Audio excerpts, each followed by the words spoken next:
రాజకీయం అంటే ఎల్లవేళలా అధికారమే కాదు. అధికారంలో లేనప్పుడు కష్టాలు ఖచ్చితంగా వస్తాయి. కానీ ఖచ్చితంగా కష్టాలు వచ్చినప్పుడు మనం ఖచ్చితంగా ఏ రకంగా రియాక్ట్ అవుతామన్నది మన చేతుల్లో ఉంది.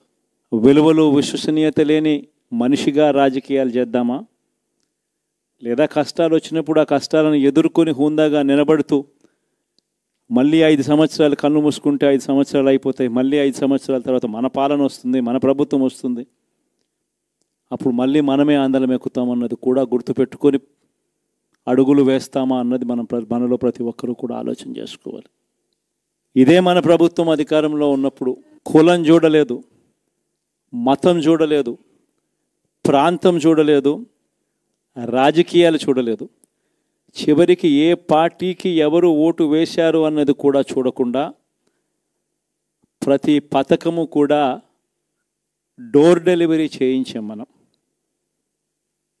అర్హత మాత్రమే ప్రామాణికంగా తీసుకొని ప్రతి పథకము, ప్రతి మంచి కూడా ప్రతి ఇంటికి డోర్ డెలివరీ చేయించాం. అలా ప్రతి మంచి, ప్రతి పథకము డోర్ డెలివరీ చేసిన ప్రభుత్వం మనదైతే, పాలన మందైతే, ఈరోజు కేవలం వాళ్ళ పార్టీకి ఓటు వేయలేదు అని మాత్రమే, ఓటుకు వేయకపోవడమే పాపం అన్నట్టుగా ఈరోజు రావణ కాష్టం సృష్టిస్తూ ఉన్నారు, విధ్వంసం చేస్తూ ఉన్నారు,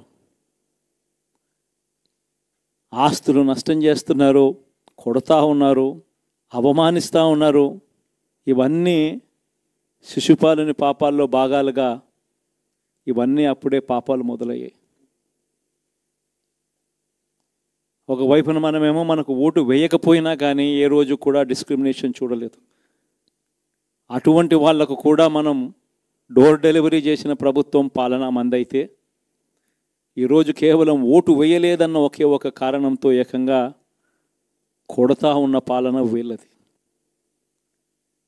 ఈ పాపం ఊరికే పోదు. రెండవ పాపం చంద్రబాబుది కూడా అప్పుడే పండింది. బహుశా కేంద్రం ఈ రకమైన కేంద్రంలో ఈ రకమైన పరిస్థితులు బహుశా ఎప్పుడు ఉండిండవేమో. ఈ రకంగా కేంద్రంలో 240 ఎంపీలు మాత్రమే వచ్చిన పరిస్థితులు, రాష్ట్రంలో ఏకంగా వీళ్ళకు కూడా ఈ మాదిరిగా మంచి నెంబర్లు వచ్చిన పరిస్థితులు, ఎన్డీఏలో మళ్ళీ చక్రం తిప్పుతా ఉన్న పరిస్థితులు.